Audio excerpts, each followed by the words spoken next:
প্রয়াত শিক্ষক সুবর্ণ মুরা সিংকে স্মরণ করল ত্রিপুরা কর্মচারী সমন্বয় কমিটি। HBR বেলুনিয়া মহকুমা কমিটি। সুবর্ণ মুরা সিং ছিলেন বেলুনিয়া বিদ্যাপীঠ দ্বাদশ শ্রেণী বিদ্যালয়ের শিক্ষক। প্রয়াত শিক্ষক সুবর্ণ মুরা সিং বেলুনিয়া বিদ্যাপীঠ দ্বাদশ শ্রেণী বিদ্যালয়ের শিক্ষক ছিলেন। তিনি বামপন্থী কর্মচারী আন্দোলনের সঙ্গে যুক্ত ছিলেন। দীর্ঘদিন ধরে তিনি ব্লাড সুগার ও কিডনি সমস্যা নিয়ে ভুগছিলেন। এই কঠিন রোগের কাছে হার মেনে না ফেরার দেশে চলে গেলেন শিক্ষক সুবর্ণ মুরা সিং। গত 12 মে আগরতলা জিবি হাসপাতালে শেষ নিঃশ্বাস ত্যাগ করেন তিনি। প্রয়াত শিক্ষক সুবর্ণ মুরা সিং এর স্মৃতির প্রতি শ্রদ্ধা জানিয়ে শনিবার দুপুরে 12:30 নাগাদ ত্রিপুরা সরকারি কর্মচারী সমন্বয় কমিটি HBR বেলুনিয়া মহকুমা কমিটির কার্যালয়ে অনুষ্ঠিত হয় প্রয়াত শিক্ষক সুবর্ণ মুরা সিং এর শ্রদ্ধাঞ্জলি অনুষ্ঠান।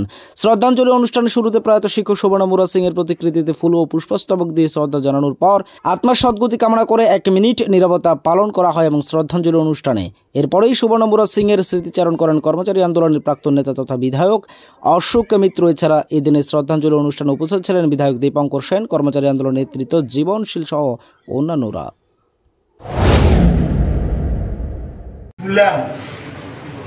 যে ও মারা গেছে আমি ভাবতেই পারছিলাম না যে কি করে সে মারা গেল। খুব কম বয়স, খুব ছোটকাল থেকে তাকে চিনি। তার বাবা থেকে পরিচয়, যিনি আমাদের এভাবে অনেক ছোটবেলায় থেকে তাকে আমরা চিনতাম। যখন সে ছাত্র আন্দোলন করে এবং কলেজ শেষ করার পরে যখন সে গণ আন্দোলনে যুক্ত হলো, বিলোনিয়া তখন অবিভক্ত বিলোনিয়া, সে বিলোনিয়া পার্টি অফিসে থাকতো। এখান থেকে বিভিন্ন গণ আন্দোলনের সঙ্গে যুক্ত হয়েছে।